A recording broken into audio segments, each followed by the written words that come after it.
안녕하세요. 행복실버TV 시청자 여러분.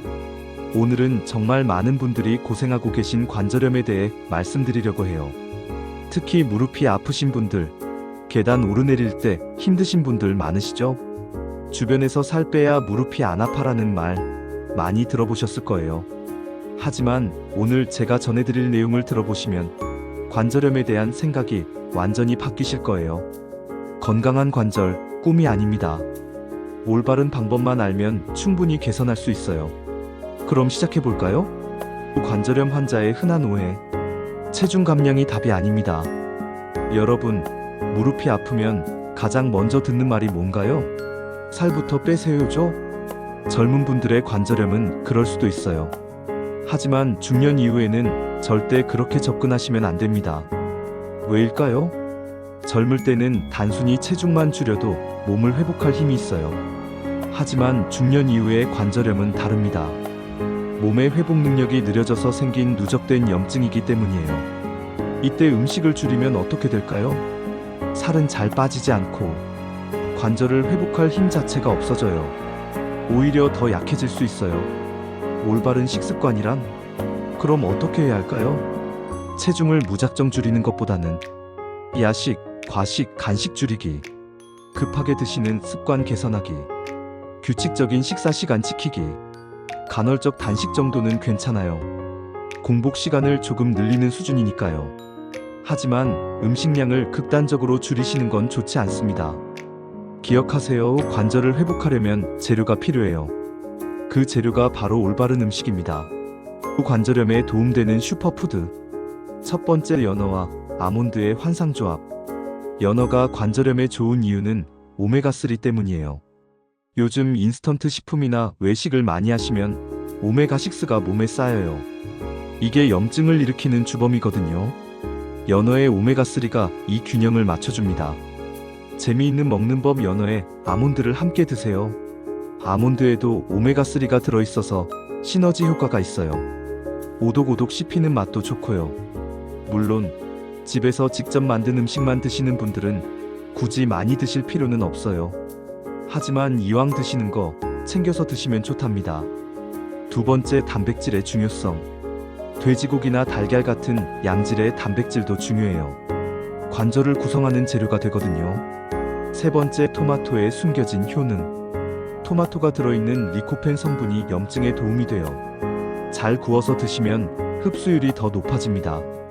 네 번째, 우리나라 전통식품들. 멸치 같은 작은 생선들도 정말 좋아요. 칼슘도 풍부하고 염증 완화에도 도움이 됩니다.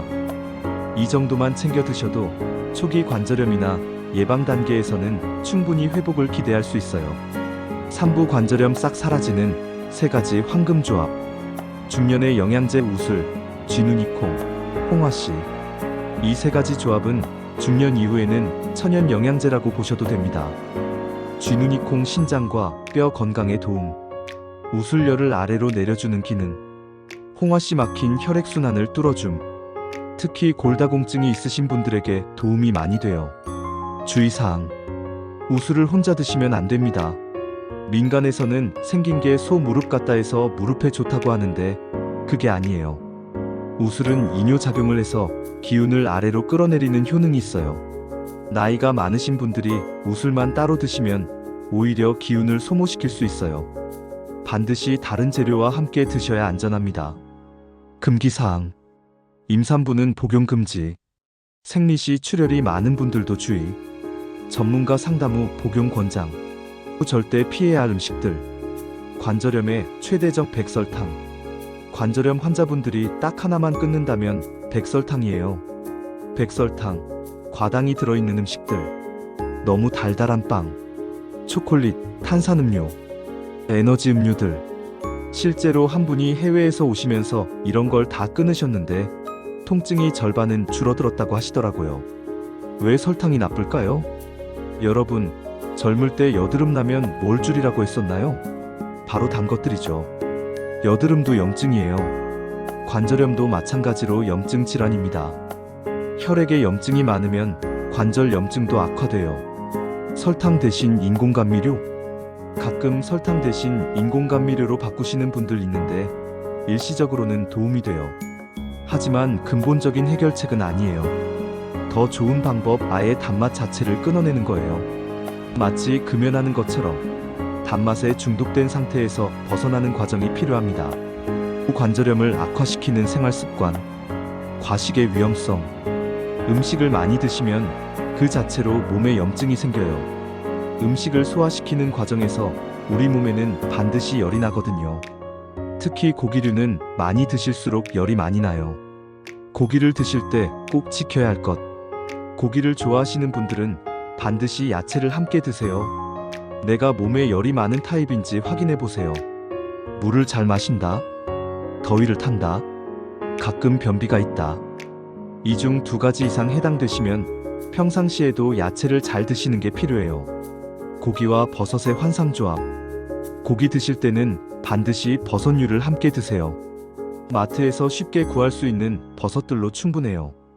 버섯을 구워서 고기와 함께 드시면 고기로 인한 염증을 줄이실 수 있어요. 적당한 섭취량 일주일에 한두 번 정도가 적당해요. 물론 양에 따라 달라지겠지만요. 위험한 민간요법 주의사항. 해동피엄나무 조심해야 할 약재. 관절염에 좋다고 알려진 여러 약재들이 있어요. 그중 해동피엄나무라는 게 있는데 정말 주의하셔야 해요. 실제 살에 심한 무릎 관절염으로 고생하시던 분이 신장까지 나빠진 상태에서도 식품이니까 괜찮겠지 하며 계속 드셨던 경우가 있어요. 결국 더 악화되었죠. 약재의 특징. 이런 약재들의 특징. 이뇨작용을 시키거나 기운을 아래로 돌리거나 막힌 것을 뚫어주는 기능. 몸의 기능이 중년 이후로 떨어진 경우에는 효과를 못 보거나 오히려 몸에 부담이 될 수 있어요. 안전한 복용을 위한 수칙. 관절염이 심할수록 무릎만 아픈 게 아니라 혈압, 당뇨, 갑상선 등 다른 질환도 함께 있는 경우가 많아요. 꼭 기억하세요. 어떤 약재든 금기증을 확인하고 전문가와 상담 후 드셔야 해요. 마무리.